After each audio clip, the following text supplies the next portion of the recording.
านกำลังรับฟังสถานีวิทยุกระจายเสียงแห่งประเทศไทยจังหวัดลำพูน FM 95 เมกะเฮิรตซ์ขอนำทุกท่านเข้าสู่รายการคุยเฟื่องเรื่องเกษตรลำพูนคุณก็อยากรู้ในเรื่องนี้ยังเชิญคุณมาฟังต่างคลื่นนี้นาเฮามีเรื่องเล่าบอกจามา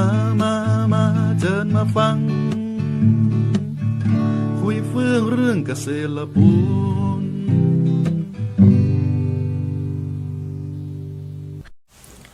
สวัสดีเจ้าขอต้อนรับเข้าสู่รายการคุยเฟื่องเรื่องเกษตรละปูนออกอากาศทางสถานีวิทยุกระจายเสียงแห่งประเทศไทยจังหวัดละปูน FM 95 เมกะเฮิรตซ์ทุกวันเสาร์เวลา 17 นาฬิกาถึง 18 นาฬิกาวันนี้มาปะกับเกษตรแจ็คนะเจ้านางสาวสุพรทิพย์อินทสุริยานักวิชาการส่งเสริมการเกษตรชำนาญการสำนักงานเกษตรอำเภอบ้านโฮงในหัวข้อยังสมาร์ทฟาร์มเมอร์คนใหม่ผู้สานต่อเจตนารมณ์ยังสมาร์ทฟาร์มเมอร์ผู้ล่วงลับเทปก่อนนะเจ้าตอนที่เฮาปะกันเนาะเกษตรตำบลเรายาวได้มาพร้อมกับยังสมาร์ทฟาร์มเมอร์ของตำบลเรายาวนะเจ้าเปิ้นชื่อน้องไกลหรือว่าน้องเกรียงไกรสายลือพาตอนนั้นเปิ้นได้มาบอกเล่าประสบการณ์การทำการเกษตรเนาะการเปลี่ยนวิถีชีวิตจากเด็กในเมืองที่ทำงานออฟฟิศมาสู่วงการเกษตรนะเจ้าเปิ้นให้ความร่วมมือกับสำนักงานเกษตรอำเภอบ้านโฮงเป็นอย่างดีเปิ้นเป็นอกม.เป็นสมาชิกกลุ่มแปลงใหญ่บะม่วงแล้วก็เป็นยังสมาร์ทฟาร์มเมอร์ปี67นะเจ้าแต่ว่าเป็นที่น่าเสียดายที่ตอนนี้บุคคลคุณภาพที่เปิ้นจะมาพัฒนาวงการเกษตรในพื้นที่น่ะเปิ้นได้จากเฮาไปแล้วอย่างบ่มีวันปีกมาเนาะแต่ว่าก็ยังดีอยู่ตรงที่น้องเปิ้นมีแฟนที่ตั้งใจจะสืบทอดเจตนารมณ์ทางด้านการทำการเกษตรของน้องแล้วก็ในด้านการช่วยเหลือสังคมในทุกด้านของน้องนะเจ้าที่น้องเปิ้นได้ทำค้างไว้นะเจ้าวันนี้ขอแนะนำให้รู้จักกับพี่แจ็คหรือว่าคุณจักรพันธ์อุตสาหปันเจ้าสวัสดีเจ้าแจ็คกี้จักรพันธ์อุตสาหปันนะเจ้าก็เป็นแฟนของน้องไก่นะฮะยังสมาร์ทปี67ที่ได้สูญเสียไปนะคะเจ้าก็ขอแสดงความเสียใจตัวนะเจ้าซึ่งจะบอกกับท่านผู้ฟังว่าเฮาเป็นคู่รักของ LGBTQ นะฮะเป็นคู่รักที่พิเศษหน่อยนึงนะฮะซึ่งมีเจตนารมณ์ที่คล้ายกันแล้วก็ในด้านเกษตรนะฮะเจ้าก็ที่ผ่านมาก็มีอาชีพที่เกี่ยวกับธุรกิจทางด้านอาหารและเครื่องดื่มเป็นผู้จัดการของบริษัท Select Service Partner สาขาสนามบินเชียงใหม่ทำงานมาอยู่14 ปีเป็นพนักงานออฟฟิศนะฮะแล้วก็มาเจอกับไก่นะฮะกับน้องไก่เนี่ยแล้วคบหากันประมาณ10 กว่าปีซึ่งการทำงานในตอนนั้นก็เข้ากับทำงานออฟฟิศทำด้วยกันที่เดียวกันวันหนึ่งก็มาในด้านอาชีพของเขาของพ่อแม่เขาเป็นอาชีพของเกษตรกรอยู่แล้วก็เลยได้เจอกันแล้วก็ได้ปากันมาที่บ้าน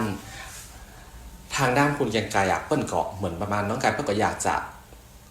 เห็นพ่อแม่เขาได้ทำด้านเกษตรในอาชีพของการเป็นพนักงานออฟฟิศมาก็เป็นแบบลูกจ้างเปิ้ลลูกน้องเปิ้ลอยากมีอาชีพที่อิสระเลยอยากจะลองศึกษาแล้วก็ทำงานด้านการเกษตรดูก็เลยมาศึกษาเกษตรกับครอบครัวอยู่ประมาณกี่ปีสัก 4-5 ปีนะฮะก็เลยออกจากงานออฟฟิศเนี่ยมาสู่งานเกษตรกรงานเกษตรซึ่งทำเกี่ยวกับลำไยกับมะม่วงในอาชีพของพ่อแม่ส่วนของพ่อแม่นะฮะซึ่งปัจจุบันนี้ก็มีสวนลำไยกับมะม่วงอยู่นะเจ้าอันก็คนที่ดูแลสวนต่อจากน้องไก่ก็คือของพี่แจ็คเนาะเจ้า เพราะว่าเจตนารมณ์ในการสานต่อก็คือ แฟนเฮาได้ทำเกษตรไว้แล้วก็มีความตั้งใจที่จะทำเกษตรต่อบะกึดที่จะขายสวนเนาะเจ้าบะกึดเจ้าบะกึดเลยเพราะว่ามันเป็นอาชีพเก่าของพ่อแม่เฮาแล้วก็เป็นอาชีพที่เลี้ยงดูแล้วก็ทำให้เฮาได้มีอนาคตกูวันนี้นะคะเรียนจบนะคะเจ้านอกจากไปสืบทอดด้านงานสวนเนาะที่น้องไก่เปิ้ลได้ทำไว้ซึ่งแต่ก่อนถือว่าน้องไก่ทำ100%พี่แจ็คเป็นตัวเสริมเจ้าช่วยแต่ตอนเนี้ยต้องเป็นตัวรับในการทำสวนแล้วก็นอกจากนั้นนอกจากงานสวนของตัวเก่านะเจ้าพี่แจ็คก็ยังสืบทอดเจตนารมณ์ของน้องไก่อันเดิมก็คือการให้ความร่วมมือกับสำนักงานเกษตรอำเภอบ้านโฮงเป็นอย่างดี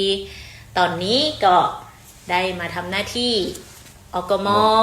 เนาะเป็นสมาชิกแปลงใหญ่บะม่วงตำบลเรายาวแล้วก็ที่สำคัญคือแฮมอันเป็นยานสมาร์ทฟาร์มเมอร์ในคนใหม่ปี68นะปี69ปีกำลังจะถึงนี้แม่เจ้าซึ่งปัจจุบันห้องว่าคนรุ่นใหม่ที่จะเข้ามาทำการเกษตรเนี่ยน้อยลงเนาะเพราะว่าฮู้อยู่ว่างานการเกษตรด้านการเกษตรเนี่ยมันนักแม่นเจ้าคือเมื่อก่อนเขาเป็นตัวประกอบที่ช่วยเหลือแฟนเขาตลอดด้านการเกษตรแล้วก็ค่อยศึกษากันในด้านเกษตรรุ่นใหม่เนี่ยในการทำเกษตรที่จริงจังแล้วคือน้องไก่ก็ได้ทำแบบเกษตรที่จริงจังคือปล่อยคือทำประมาณสัก 2-3 ปีก็คือทำลำไยกับมะม่วงมาตลอดโดยการศึกษาของคนรุ่นใหม่ก็คือศึกษาจากการสื่อสารด้าน YouTube หรืออย่างที่เกี่ยวกับโซเชียลค่ะเพื่อที่ประกอบในการทำเกษตรกับคนรุ่นใหม่มีการเข้าอบรมกับกลุ่มยังสมาร์ทการแลกเปลี่ยนความรู้กันเพื่อจะนำเอาความรู้พวกนี้มาใช้เกี่ยวกับสวนเกี่ยวกับการพัฒนาพืชสวนเฮานะครับคือเปลี่ยนแล้วก็ได้ผลผลิตที่ดีมันก็ถือว่าในวัยรุ่นในช่วงเนี้ยเป็นการที่ศึกษาจากการใช้โซเชียลเนาะในการมาทำการเกษตรตัวนี้ครับแบบว่าองค์ความรู้เราเข้าถึงได้ง่ายกว่าสมัยตะก่อนเนาะโอเคอันเดียวเราพักกันช่วงนี้ก่อนนะเจ้าในช่วงหน้าเราจะมาเจาะลึกงานด้านการเกษตรของพี่แจ็คนะเจ้าเดี๋ยวปิ๊กมาป้ากันในช่วงที่2เจ้า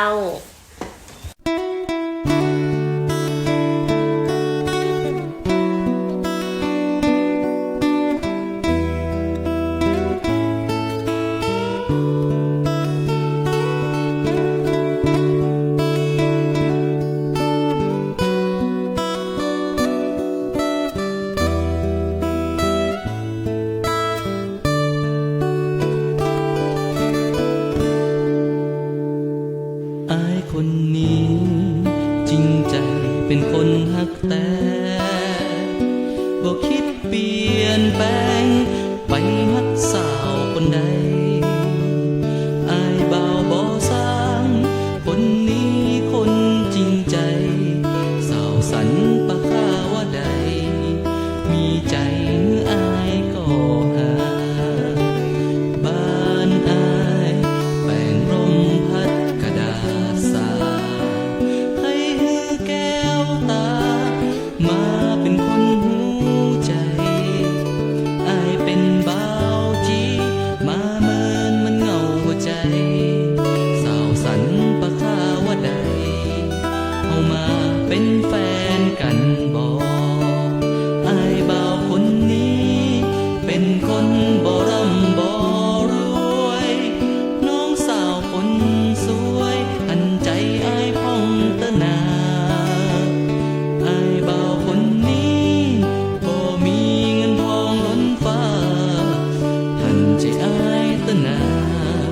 สาวสันปะข้าคนสวยบ้านอา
างขี้อายจริงใจกับน้องคน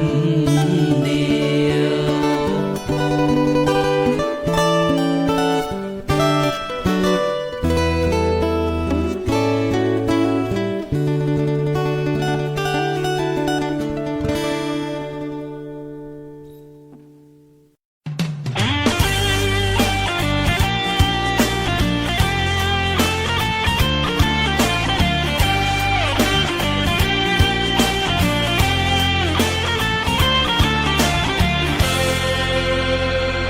ว่าอายคนนี้มันตึงบ่ดีบ่มีเอียงเขา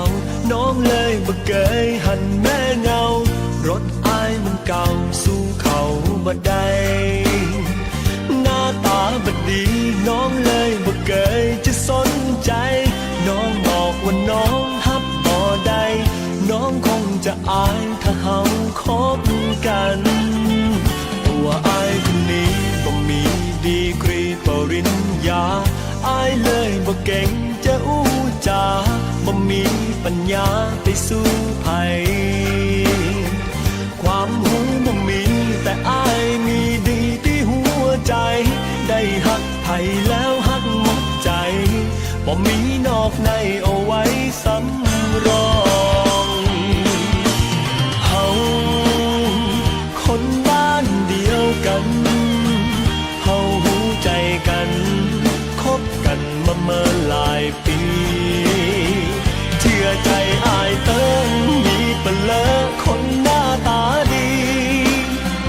กึดดูพอเติ้งคนหน้าเสอแต่จิตใจดีก็อย่างตัวอายคนนี้หน้าตาก็ดีแต่ดีตีใจ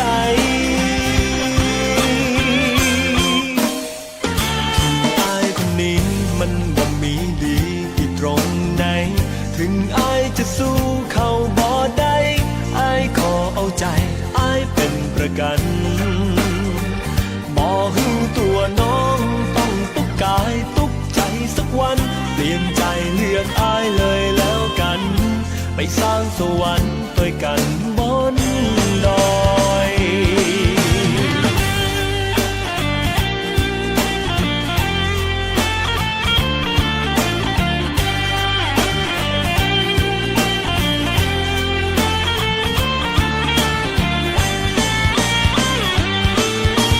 เฮาคนบ้านเดียวกันเฮาหูใจกันคบกันมาเมื่อหลายปีเชื่อใจอายเติ้งมีเปลอคนหน้าตาดีกึดดูพอเติ้งคนหน้าเสอแต่จิตใจดีก็อย่างตัวอายคนนี้หน้าตาก็ดีแต่ดีตีใจ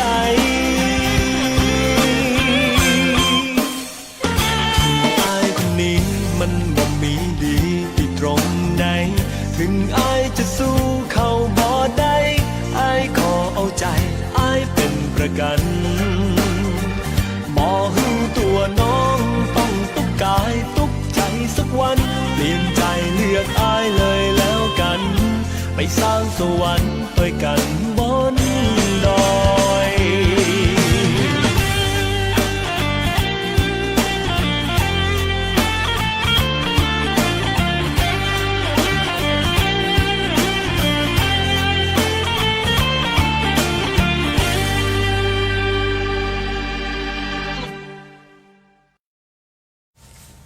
ปิ๊กมาปากันในช่วงที่2ต่อนะเจ้า วันนี้แจ็คอยู่กับพี่แจ็ค แจ็คกับแจ็คนะเจ้าแจ็คจะขอพี่แจ็คเล่าเรื่องอันนี้การทำการเกษตรของตัวเก่าให้ฟังหน้อยเดี๋ยวนี้มีสวนอะไรอย่างก็เจ้าม ะม่วงเจ้ากับลำไย แล้วบะม่วงนี่มีพันธุ์ในอย่างพองเจ้า มี มี พันธุ์จิงหัวแล้วก็มหาชนก เขียวมรกตเจ้า 3,000เนาะเจ้าเป็นพันธุ์เขียวมรกตนี่ฮ้องว่าคนบ้านห้องกู้คนน่ะเกือบจะกู้คนแล้วกันปลูกไว้เจ้าเพราะถิ่นกำเนิดของมะม่วงเขียวมรกตก็อยู่ที่อำเภอบ้านห้องของเฮานะเจ้าเนาะทีนี้ จะขอพี่แจ๊กอะได้ถ่ายทอดเรื่องราวการทำการเกษตรในวันที่ต้องมาลงมือทำเต็มตัว100%นะเจ้าว่าเป็นจะได้พ่องเจ้า จะก็ในส่วนของส่วนมะม่วงเนาะที่มี3 สายพันธุ์นะฮะก็คือเจ๊ก็ศึกษาจากคนรอบตัวก่อนตอนแรกๆก็คือครอบครัวเนาะศึกษาจากพ่อจากแม่ว่าในแต่ละช่วงเนี่ยการทำมะม่วงเนี่ยจะต้องทำช่วงไหน หรือจะต้องทำอย่างใดให้มันได้ผลผลิตที่ดีนะจ๊ะแล้วก็อันที่สองก็ใช้ในโลกของโซเชียลเฮานั่นแหละและการอบรมของโครงการแต่ละที่อะฮะที่เปิ้ลถ่ายทอดความรู้มาเอามาศึกษาแล้วก็เอามาทำมาลงมือทำเพราะว่าเขาต้องลงมือทำด้วยตัวเองละฉะนั้นเขาก็ให้ความสำคัญเกี่ยวกับขั้นตอนในการทำละเพื่อที่จะได้ผลผลิตคือมันดีที่สุดอย่างมะม่วงอะฮะก็ต้องดูแลตั้งแต่ดินก็คือก็ได้ศึกษาเกี่ยวกับการใช้ปุ๋ยนะฮะใช้ปุ๋ยเจ้าแล้วก็ที่เหมาะสมกับดิน เจ้าก็คือการใช้ปุ๋ยตามค่าวิเคราะห์ดิน ได้เก็บตัวอย่างดินส่งตรวจกับพดอยู่เนาะเจ้า ได้ส่งตรวจได้ส่งดินตรวจอยู่ เจ้าแม่นเจ้าเพราะว่าสมาชิกกลุ่มแปลงใหญ่มะม่วงของเฮาอ่ะ เจ้า จะต้องส่งตัวอย่างดิน ใช่ เข้าไปเพื่อวิเคราะห์นะเจ้าแล้วก็ เพื่อปรับปรุงดินแห้ง ค่ะ เจ้า จะมีการทำปุ๋ยซังตัด ครับ ตามค่าวิเคราะห์ดิน ซึ่ง ครับ ซึ่งในกลุ่มเฮาได้รวมกลุ่มกันทำนะเจ้า ก็ได้ปรึกษากับคนในกลุ่มแล้วก็ช่วยกันในการปรึกษาหารือกันนะเจ้าในการทำปุ๋ยตัดดินเนี่ยเฮาก็เอาตัวเนี้ยมาใช้กันในสวนเฮาเพื่อทำมะม่วงต่อแล้วการสำรวจของแมลงการได้ใช้ยาแมลงศัตรูพืช การอบรมเพื่อจะให้เฮามีการประหยัดต้นทุนในการใช้สารเคมีนะฮะเจ้า ก็ไปสำรวจโรคกับแมงในแปลงก่อน ใช่ แม่นกับเจ้า เจ้า บ่ได้ใจยาไปเลยไปเถอยเนาะ ประเทศใจ เจ้า เพราะว่าตอนแรกเขาก็บอกกล้าใช้สารเคมีที่มันอันตรายนะฮะก็เลยศึกษาเกี่ยวกับเนี่ยฮะการตำรวจแมงศัตรูพืชเจ้า เจ้าแล้วก็ลำไยเหรอเจ้า นี่คือประเดี๋ยวเนี้ยพอดีว่ามีโครงการพัฒนาสวนลำไยโดยการตัดแต่งทรงพุ่มและช่อพ้นเพื่อฟื้นฟูสวนลำไยเนาะซึ่งเดิมพี่แจ๊คเคยลองตัดจ่อมาแล้วก็เจ้าของปีก่อนที่น้องไก่ปาท เคยตัดมาแล้วเจ้า ก็คือได้ตอนนั้นก็คือเป็นคนช่วยตัดเนาะก็คือได้ศึกษากันแล้วก็ได้ทำตัวเนี้ยคือโชคดีที่ว่าเฮาอะได้ทำร่วมกับแฟนเฮามา ปีนี้เฮาก็เลยต้องทำตัวเนี้ยสานต่อในการตัดจ้อเพราะว่าที่ทำมาเนี่ยนะมันได้ผลจริงๆ คือได้ผลเลยค่ะหน่วยมันใหญ่มันโดก ำเจ้า นะฮะ มันเวลาตัดแล้วหน่วยมันเลี้ยนกันแม่นกับเจ้า แม่นเจ้า เดี๋ยวขอแทรกแป๊บนึงหน่วยมันเลี้ยนก็คือ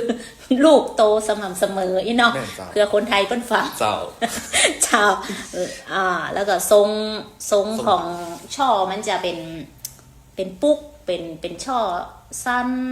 จ้ะ สวย เพราะว่ามีการตัดตรงปลายช่อหรือว่ากลางช่อเนาะทำให้มันเป็นพวงเป็นพวง แม่น ส เจ้า วย เป็นพวงสวยแล้วก็ เจ้า แบบเป็นทรงพุ่มงามเป็นสวยแล้วก็ลูกใหญ่เลี้ยงดกกันเนี่ยค่ะก็ขายได้ราคาที่ดี เจ้า ซึ่งเรามองว่าไอ้ตัวเนี่ยในโครงการเนี่ยหรือกันแต่ทำแบบเนี้ยคือเป็นสิ่งที่ดีนะถ้าเราปรับเปลี่ยนได้ที่ว่าเขาจะต้องการที่ผลผลิตที่มันได้ที่มันดีแล้วก็ได้ราคางาม ที่ผ่านมาก็ทำกับเจอี้มา เจ้า โอ้ดีเลย แล้วก็ลำไยบะม่วง2 อย่างเนาะซึ่งพี่แจ๊คก็มีเป็นของว่าใดอะแนวทางที่จะพัฒนาคุณภาพมันต่อแม่นกับเจ้า ก็ต้องพัฒนาอยู่อย่างต่อเนื่อง ค่ะบะม่วงนี่ได้ตอนนั้นน้องไก่บอกว่าทำเป็นเกรดพรีเมียมส่งออก เจ้า ตี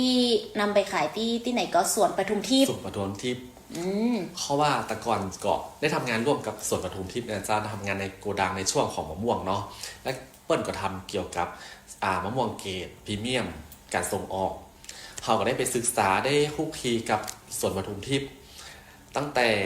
การคัดสรรมะม่วงการทำสวนเนี่ยค่ะแล้วก็ได้พูดคุยกับหมู่คนสวนในกลุ่มของเปิ้ลก็บอกวิธีหลายๆอย่างซึ่งเขามาปรับใจเพื่อที่จะเขาต้องการอยากจะขายมะม่วงพันธุ์พรีเมียมเขาก็เลยว่าไม่ต้องเยอะจะได้เพื่อที่จะได้มะม่วงในราคาดีอย่างต่ำท้องตลาดทั่วไปต่ำลงทั่วไปในว่าราคาของเปิ้ลอยู่เป็นประมาณ 4-5 บาท 4-5 บาทนี่เขามะม่วงมหาชนกที่เข้าโรงงานเป็นกับเจ้า 4-5 บาทอ่ะ ใช่แต่ว่าในเกียรติพรีเมียมของเขาเนี่ยมันได้ราคาประมาณ 30-40 บาท โอ้โห มันขึ้นไปแฮมเบซิปเต้าวุ้นนะเจ้า ซึ่งมันเปรียบเทียบได้ชัดว่าในราคาที่เราทำพรีเมียมเนี่ยมันได้ราคาดี ถ้า จริงๆ ถ้าเราได้ไป หักลบต้นทุนแล้ว ใช่ คือมันก็จะเหลือกำไรนักกว่า ซึ่ง กับ มัน เจ้า ก็บ่ได้ใช้ผลิตภัณฑ์หรือใช้สารเคมีอย่างที่เกี่ยวกับแบบเหมือนแบบส่วนทั่วไปเลย ก็ทำเหมือนกัน แต่ว่าความใส่ใจมันคนละอย่าง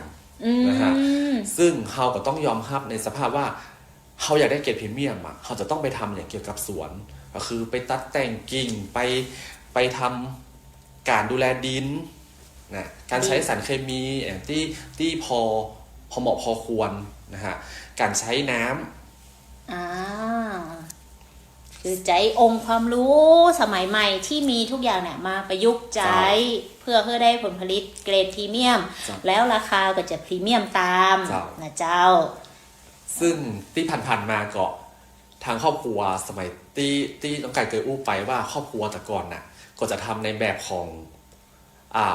วิถีเดิมๆคนเฒ่าจะทำวิถีเดิมๆใส่น้ำใส่ปุ๋ยใส่ฉีดยาพ่นยาเหียแบบพ่นยาต่ำรอบถึงเวลา แม่น เวลาพ่นก็พ่น แม่น โดยที่แบบหูว่ายานี้ไปฆ่าแมงอะห แม่ ยัง นดินก็จะใส่ปุ๋ยใส่หยังก็ทำให้ดินเป็นกรดเป็นด่างก็ทำให้คุณภาพลำมะม่วงของเราอ่ะเสียไปก็จะได้แบบออกมาแกนน้อยเป็นลายเป็นนะแต่เราลองมาศึกษาแล้วก็ทำเกี่ยวกับมะม่วงพรีเมียมแล้วอ่ะเขาต้องดูแลตั้งแต่ดินต้นตัดแต่งกิ่งใบให้แสงมันเข้ารดน้ำจะได้รดน้ำจะได้การใช้ปุ๋ยเคมีเพื่อที่จะให้มะม่วงเนี่ยมันงาม เจ้า แม่นเฮาก็ต้องปรับเปลี่ยนพฤติกรรมของตัวเก่า เจ้า ตอนแรกก็บ่ได้มีใครยอมรับได้หรอกของครอบครัวว่า มันได้ผลผลิตน้อย แต่ที่ไหนได้คือผลผลิตน้อยเนี่ย แต่ราคาที่ส่งไปอ่ะมันเป็นพรีเมียมมันได้ราคาดีกว่า มันก็เลยมีข้อเปรียบเทียบก็ทำให้ครอบครัวพ่อแม่ฮู้ว่าที่ผ่านมาเนี่ยทำสิมันได้ราคาหรือได้ผลผลิตที่บ่ค่อยได้คุณภาพ แต่เขามาเปลี่ยนแปลงสิที่ไกลทำมามันได้ความคุณภาพของมะม่วง แล้วก็ได้ราคาได้เงินขึ้นมานะครับ สรุปแล้วผลผลิตน้อยกว่า แต่กำไรเหลือนักกว่า กำไรเหลือนักกว่า ว้าวเจ้าโอเคสุดยอดเดี๋ยวนะเจ้าเฮามาพักกันก่อนนะเจ้าแล้วก็เดี๋ยวมาปะกันในช่วงที่3กับพี่แจ็คต่อนะเจ้า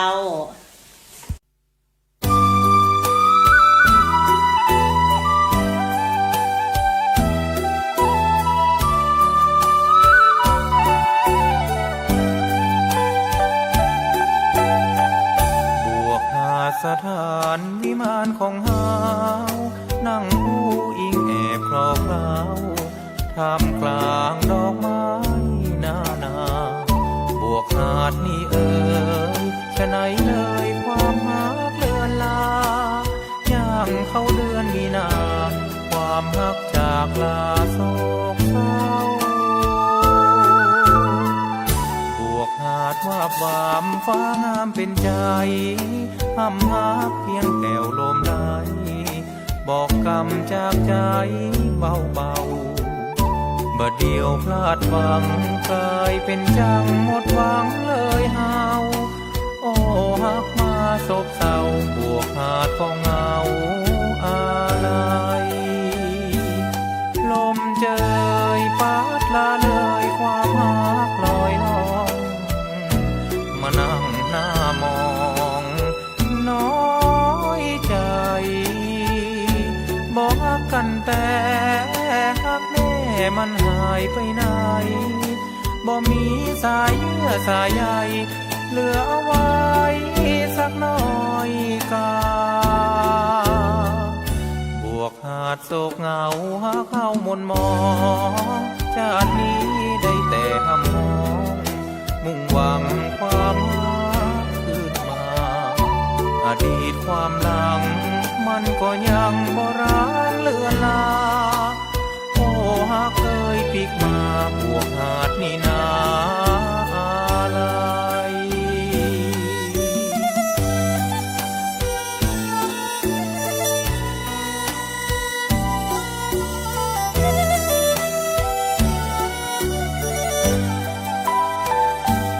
ลมเจยปาดลาเลยความหักลอยล่องมานั่งหน้ามองน้อยใจ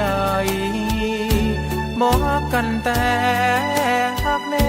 มันหายไปไหนบ่มีสายเยื่อสายใยเหลือเอาไว้สักน้อยกาบวกหาดโศกเหงาหาเข้ามนมองชาตินี้ได้แต่หำมองมุ่งหวังความรักคืนมาอดีตความหลังมันก็ยังโบราณเลือนลาโอ้หากเคยปีกมาบวกหาดนี่นาอะไร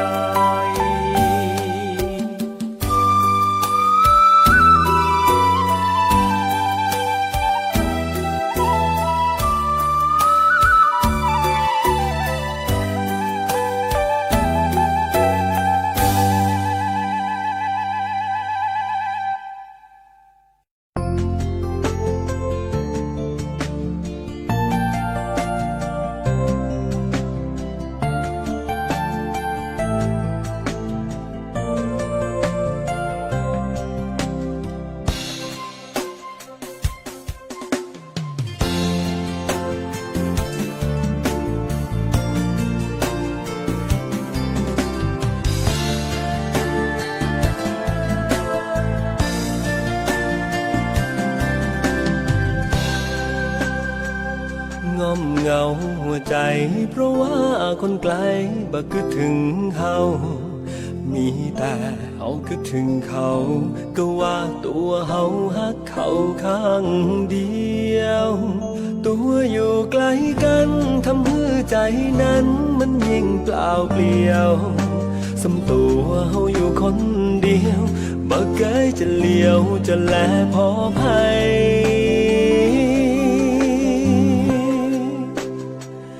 มั่นใจในฮักทั้งที่คนฮักบ่ฮู้เป็นไงสัญญาที่เคยฮือไว้ว่าบ่นอกใจเชื่อใจเลยนะว่าแต่ตัวเฮาบ่ฮู้ตัวเขาเป็นจะได้จาเป็นปีบ่โทรมาหาก็ลืมสัญญาที่เคยฮือกันฝนตกต่างโน้นมันหนาวมาถึงป่านนี้มันหนาวสิ้นดีหนาวนี้หนาวจากหัวใจห่มผ้าห่มอุ่นห่มแล้วคงช่วยอุ่นกายแต่ว่าบอกคลายคือหายหนาวใจได้เลยฝนตกต่างโน้นมันหนาวมาถึงป่านนี้หนาวมาเป็นปีหนาวนี้บ่มีใครมาหนาวแนบหนาวใจตุกอกตุกใจแต่นาได้แต่ภาวนาขออย่าเขาลืมกัน ง้มเหงาใจนะเพราะว่าคนหาของเฮาอยู่ไกลเบอร์โทรก็บ่ฮือไว้อีเมลส่งไปก็บ่ตอบมาหากเขาเปลี่ยนใจเขามีฮักใหม่เฮาก็บ่ว่าขอเพียงส่งใจคืนมาดีกว่ารอถ้าเป็นพี่บ้าคนเดียวฝนตกต่างโน้นมันหนาวมาถึงต่างนี้มันหนาวสิ้นดีหนาวนี้หนาวจับหัวใจห่มผ้าห่มอุ่นห่มแล้วคงช่วยอุ่นกายแต่ว่าบ่คลายคือหายหนาวใจได้เลยฝนตกต่างโน้นมันหนาวมาถึงต่างนี้หนาวมาเป็นปีหนาวนี้บ่มีใครมาหนาวแนบหนาวใจตุกอกตุกใจแต่นาได้แต่ภาวนาขออย่าเขาลืมกันง้มเหงาใจนะเพราะว่าคนหาของเฮาอยู่ไกลเบอร์โทรก็บ่ฮือไว้อีเมลส่งไปก็บ่ตอบมาหากเขาเปลี่ยนใจเขามีฮักใหม่เฮาก็บ่ว่าขอเพียงส่งใจคืนมาดีกว่ารอถ้าเป็นพี่บ้าคนเดียว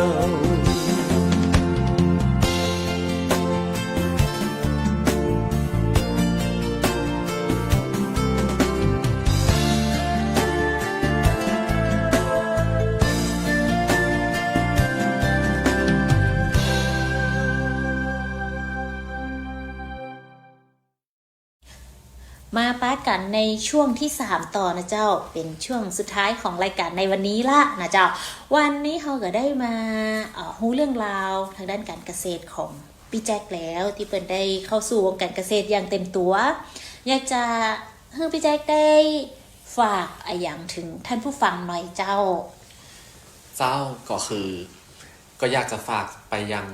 กับเกษตรรุ่นใหม่คนรุ่นใหม่ที่มีหัวใจฮักเกษตรนะก็อยากเชิญชวนหรืออยากคนที่อยากจะมีอาชีพอิสระเบื่อการทำงานในออฟฟิศหรือการเป็นลูกจ้างหรืออะไรอย่างเงี้ยครับเพื่อที่จะประกอบอาชีพอิสระหรือเดินตามรอยเกษตรทางครอบครัวเกษตรพ่อแม่เนาะพ่อแม่เขาเป็นเกษตรแจ๊กใช่ค่ะนั่นแหละก็คือการทำเกษตรมันไม่ได้ยาก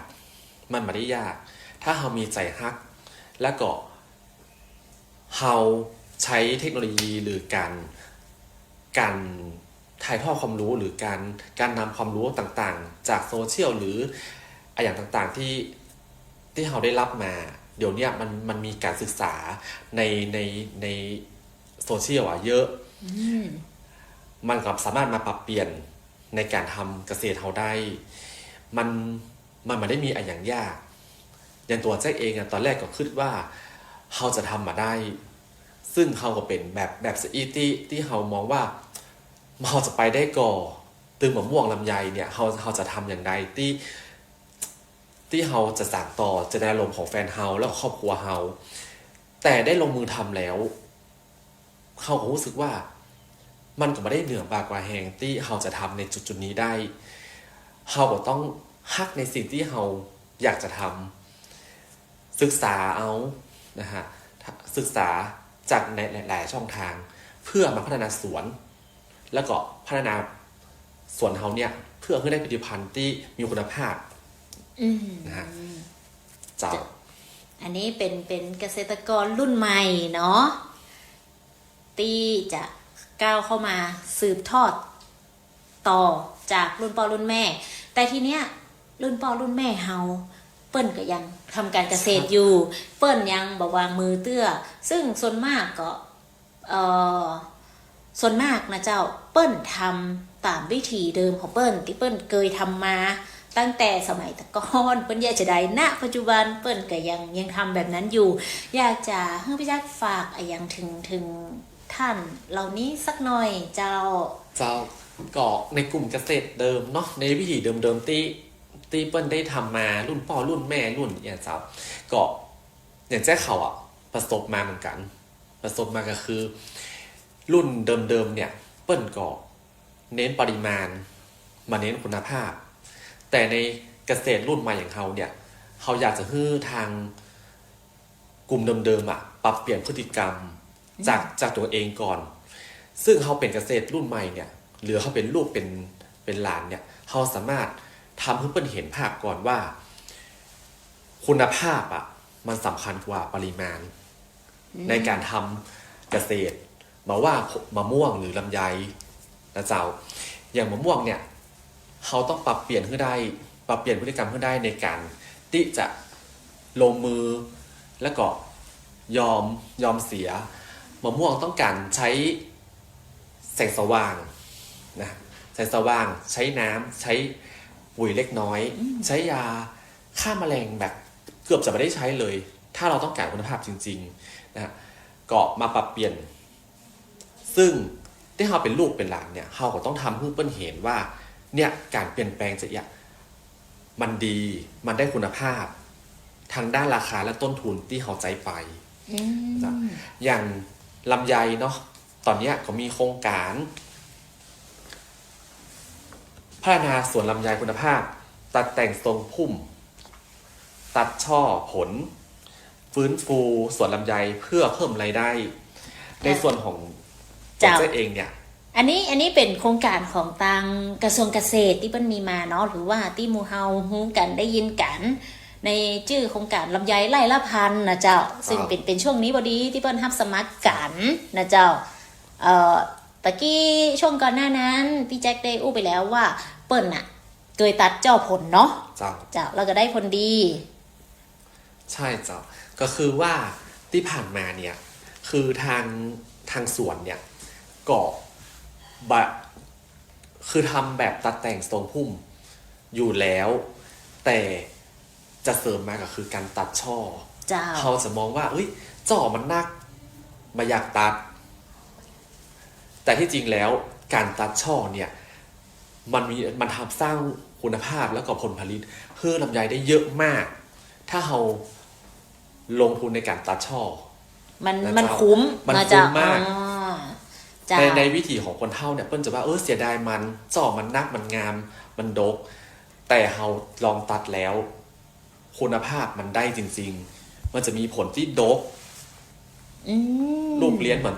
ที่ได้อู้กันไปนะจ๊ะว่าถ้าเราทำจริงๆแล้วผลผลิตมันได้ราคาก็ได้เจ้าผู้มีประสบการณ์ตรงมาบอกเนาะโครงการนี้ถ้าใครสนใจก็ยังสมัครได้อยู่นะเจ้าตอนนี้เนาะค่ะในโครงการนี้ก็สามารถติดต่อพี่แจ๊คเกษตรและก็ได้ที่สำนักงานเกษตรอำเภอทุกแห่งนะเจ้าถ้าใครสนใจเนาะโอเควันนี้เราก็ได้รับรู้เรื่องราวการทำการเกษตรของพี่แจ๊คมาพอสมควรแล้วนะเจ้าวันถ้ามีโอกาสหน้าได้มาออกรายการแฮมก็อยากจะเชิญพี่แจ็คมาแฮมตอนนี้คือเปิ้ลไปสั่งสมประสบการณ์ด้านการเกษตรเพิ่มมาแฮมรอบหน้าน่าจะมีความรู้ใหม่ๆมาถ่ายทอดให้ท่านผู้ฟังได้รับฟังกันเนาะวันนี้ขอบคุณพี่แจ็คนักๆนะเจ้าที่มาร่วมรายการกับเฮานะเจ้าขอบคุณเจ้าขอบคุณเจ้าด้วยความยินดีเจ้าที่ได้มอบได้ให้แจ็คได้มาถ่ายทอดประสบการณ์เนาะเกี่ยวกับการทำเกษตรรุ่นใหม่ของเขาในครั้งนี้ขอบคุณนักเจ้าดีใจเหมือนกันเจ้าที่พี่แจ็คเป็นให้เกียรติมาร่วมรายการกับแจ็คในวันนี้นะเนาะวันนี้นะเจ้าหากท่านผู้ฟังมีข้อมูลจะสอบถามเพิ่มเติมสามารถติดต่อได้ที่สำนักงานเกษตรอำเภอใกล้บ้านนะเจ้าหรือว่าสอบถามได้ที่สำนักงานเกษตรอำเภอบ้านฮ้องหรือว่าเบอร์โทรเกษตรตำบลเรายาวก็ได้นะเจ้า